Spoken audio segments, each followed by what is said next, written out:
सिद्धार्थ जी, मान ली आपकी मंशा, मैंने मान ली आपके शिक्षा मंत्री की मंशा, मैंने मान ली सरकार की और एनटीए की भी मंशा कि जो जो रिकमेंडेशन थे उन रिकमेंडेशंस को फॉलो किया गया। अब सीबीआई की इंक्वायरी हो रही है, लेकिन ये सब कुछ कब हो रहा है? जब इतने लाखों अभ्यर्थियों का भविष्य एक बार आपने संकट में डाल दिया। अब जिसने पिछली परीक्षा में बेहतरीन प्रदर्शन किया था, बिना लीक के प्रदर्शन किया था, जिसके पास कोई क्वेश्चन पेपर नहीं था, जिसने अपनी तैयारी के बलबूते पर किया था, उसके सामने तो एक संकट आ गया। अब इसकी क्या गारंटी है कि किस तारीख को होने वाले पेपर में उसने उतना ही अच्छा प्रदर्शन किया होगा या वो आगे करेगा? ये एक सवाल तो है ना।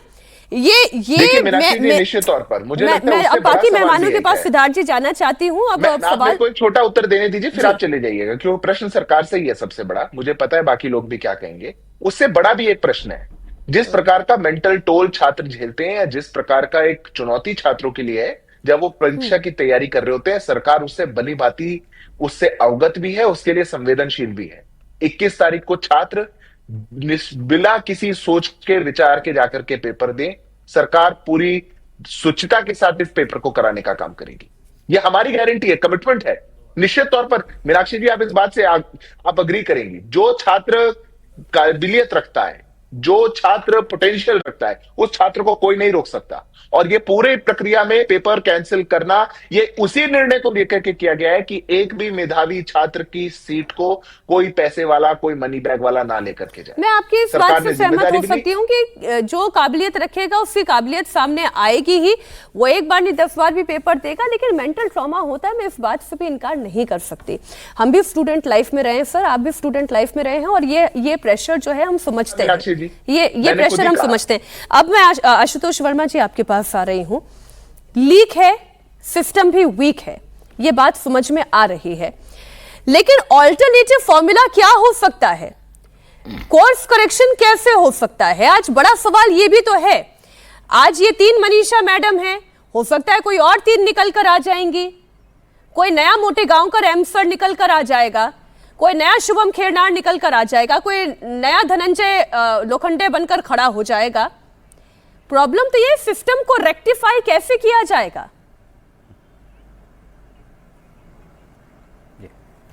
धन्यवाद मीनाक्षी जी। और देखिए, भारतीय जनता पार्टी गलती भी मान रही है और गलती मान भी नहीं रही है। इस पूरे सिस्टम को समझने की कोशिश कीजिए। ये सिर्फ तमाशा बना रहे हैं। एनटीए बना क्यों था, इसका उद्देश्य पहले समझिए, और उस समय की क्लिपिंग देखिए, और उस समय मोदी सरकार ने क्या बोला था। उन्होंने बोला था कि सीबीएसई बोर्ड और एआईसीईटी, जो देश के बड़े एग्ज़ाम जैसे आईआईटी था, जेईई था, एमएनआर था, एआईपीएमटी था, सीबीएसई के होते थे, ये अलग अलग तरीके से कराते थे। उन्होंने कहा कि देखिए, ऐसा है कि वन नेशन वन इलेक्शन की तरीके से अब एक एजेंसी बनेगी और उसके फ़ायदे गिनवाए गए। पहला फ़ायदा कहा कि एक प्रोफेशनल एजेंसी बनेगी जो इस देश के सारे एग्ज़ाम करवाएगी। दूसरा फ़ायदा गिनवाया कि एक लीक प्रूफ एजेंसी होगी, हम छात्रों के साथ खिलवाड़ नहीं होने देंगे। और तीसरा बताया कि इसमें ट्रांसपेरेंसी रहेगी, कहीं से कुछ डिस्टर्बेंस नहीं हो जाएगी कि कहीं एआईपीएमटी का लीक हो गया, कहीं पे उसने गड़बड़ी कर दी, कहीं पेपर इधर हो गया। और चौथा का इंटरनेशनल स्टैंडर्ड का होगा।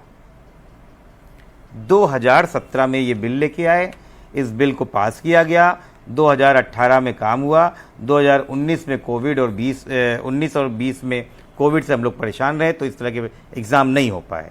फिर 2020 आया, जेईई 2020 का एग्ज़ाम के दौरान ही कुछ सवाल ऑनलाइन लीक हो गए और सेशन 1 में ही लीक हो चुके थे।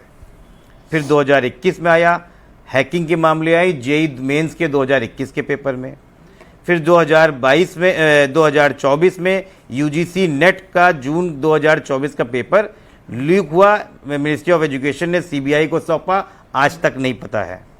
फिर नीट 2024 यूजी का बिहार झारखंड से पेपर चोरी हुआ, ओएसिस स्कूल स्ट्रांग रूम से फोटो खींचकर बेचा गया, सीबीआई जांच की, कुछ छात्रों को रीअरेस्ट किया गया, कोई फर्क नहीं पड़ा।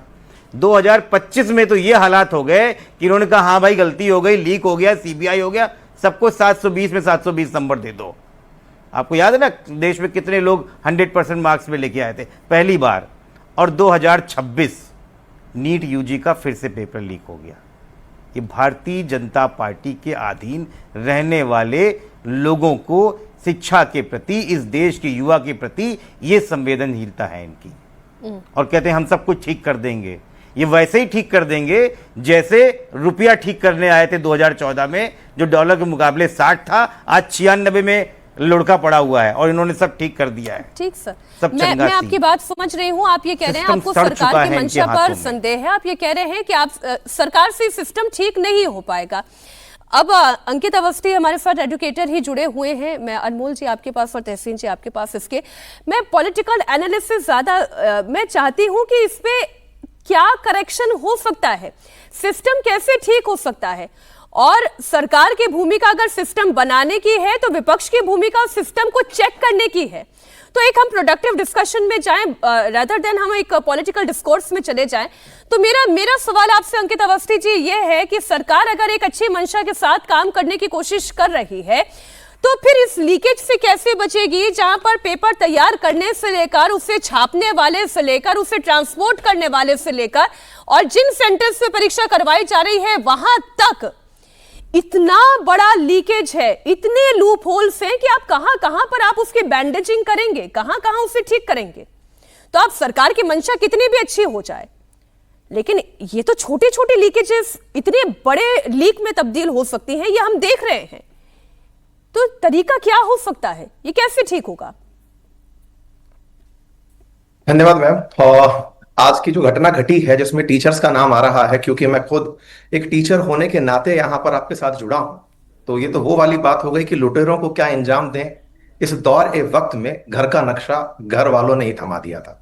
मैम, कहानी कुछ इस तरह से है कि यहाँ पर टीचर कम्युनिटी के साथ एक सवाल खड़ा हुआ कि पेपर लीक करने वालों में एनटीए के पेपर सेटर थे, लेकिन यहां पर एक बात बहुत बड़ी है और वो ये कि इन पेपर सेटर्स को भी सेलेक्ट करने वाले एनटीए के ही लोग थे। ये बात फिर से एक बात जाननी जरूरी है, ये कोई बहुत बड़ा रॉकेट साइंस नहीं है। इस देश ने ना जाने कैसी कैसी उपलब्धियां हासिल की हैं। इस देश ने लेके न्यूक्लियर बॉम्ब से लेके इसरो की चढ़ाइयां चांद से लेके ना जाने क्या कुछ कर डाला है।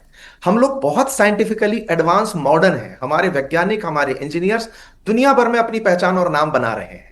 आज जिन डॉक्टर्स का चयन ये एनटीए करने जा रहा था, अगले 50 साल वो लोग डॉक्टर बनके इस देश के ही स्वास्थ्य की देखभाल करने वाले थे। मुद्दा यह है कि इन पेपर्स के माध्यम से जिन डॉक्टर्स का चयन होना था, क्योंकि अल्टीमेटली उन्हें पढ़ के डॉक्टर बनना था, उनके लिए हमने सुचिता नहीं बरती। हमने शायद इस बात को इतना महत्व नहीं दिया कि इस बात को कितना अच्छे से किया जा सकता है। मैं बार बार डे वन से एक ही बात कहता आया हूं कि अगर हमारा इंटेंट इस पेपर को कराने का सही हो जाए तो मजाल है कि मच्छर भी इसके अंदर घुस जाए। अब आप पूछेंगे कि साहब ये तो सरकार के ऊपर सवाल उठा दिया। नहीं मैम, हो क्या रहा है ना कि सरकार अपने स्तर पर समझती है कि हम परीक्षा आयोजन करता है, और बार में अभी थोड़े दिन पहले आपने एनटीए चीफ का भी बयान जो अभी कमेटी के सामने उन्होंने दिया कि हमारे स्तर पर लीक नहीं हुआ। उनका कहना था कि हमने जब परीक्षा आयोजित कराई। मैम आवाज आ रही है? जी जी बिल्कुल, मैं ये कह रही हूँ कि हॉरेबल स्टेटमेंट था। अगर एनटीए से लीक नहीं हुआ, अगर उनके सिस्टम में खामी कहाँ नहीं हुई, तो क्या कहीं आसमान से छेद हो गया, सुराख हो गया? बिल्कुल, आप अपनी बात पूरी कर वो किस तरह से बात रखना चाह रहे थे कि हम तक आया, हमने आगे चलाया, हमसे कुछ नहीं हुआ, बनाने वाले स्टेज पर हो गया। मतलब उन्हें यह नहीं पता कि इस एग्जाम में फॉरवर्ड और बैकवर्ड लिंकेजेस वाया यू है। अगर बैकवर्ड लिंकेजेस से भी लीक है तो वो जिम्मेदारी लेने की, अकाउंटेबिलिटी लेने की जिम्मेदारी आप पर आती है। खैर, अब सवाल यह आता है कि इसका सॉल्यूशन ओरिएंटेड बातें, क्योंकि मैं अब राजनीतिक डिस्कोर्स में एंट्री नहीं करूंगा। मैम देखिए, पेपर में बहुत स्पष्ट रूप से बायोलॉजी, फिजिक्स, केमिस्ट्री, बहुत ही आसान से 3 सब्जेक्ट जो 11th-12th लेवल के आपसे पूछे जाते हैं, जिनमें चैप्टर्स हैं। आजकल कोचिंग तक में मैम जो बहुत अच्छी अच्छी कोचिंग इस समय इस देश के अंदर चल रही हैं, अच्छी कोचिंग से मेरा मतलब है जो बहुत ही सुचितापूर्ण तरीके से अध्यापन का कार्य कर रही हैं, उन तक ने सब्जेक्ट स्पेसिफिक टीचर रखे हुए हैं।